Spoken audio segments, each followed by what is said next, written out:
میرا مولانا صاحب سے یہ سوال ہے کہ اسلام میں لباس کی حد کیا بیان کی گئی ہے؟ لباس کی حد سے مراد میرے خیال ہے کہ وہ کہنا چاہ رہی ہیں لباس کے آداب، اصول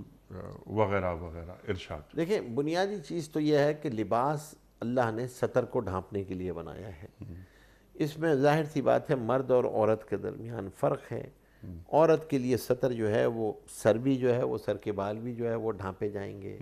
اس کا جسم کا کوئی حصہ جو ہے وہ کھلا ہوا نہیں ہونا چاہیے، ہاتھ اور پاؤں جو ہے وہ ضرورت کی بنا پہ کھلا ہوتے ہیں، تو وہ ورنہ اس کو ڈھانپنا چاہیے۔ اس کو کہیں گنجائش ہو تو چہرے کی بھی گنجائش دی گئی ہے، لیکن اصل یہ ہے کہ عورت کا ستر جو ہے وہ پورا جسم ہوگا، اسی طرح مرد کا ستر ہے۔ پھر اس کے ساتھ ایک ستر کے ساتھ ایک اور چیز بھی ہے کہ وہ اتنا کھلا ہو کہ جسم کے اعضاء نظر نہ آتے ہوں، جسم کے اعضاء نظر نہ آئیں، یعنی خدا نہ خواستہ اتنا چست لباس نہ ہو کہ جسم کے اعضاء کی ساخت نظر آتی ہو، تو یہ بھی جائز نہیں ہے۔ پھر اتنے باریک نہ ہو کہ اس سے جو ہے وہ جسم نظر آتا ہو، تو باریک نہ ہو، تنگ نہ ہو، اور پھر یہ کہ کھلا ہوا نہ ہو۔ مثال کے طور پہ آج کل ایک بہت مسئلہ شروع ہو گیا ہے کہ بھائی خدا اب یہ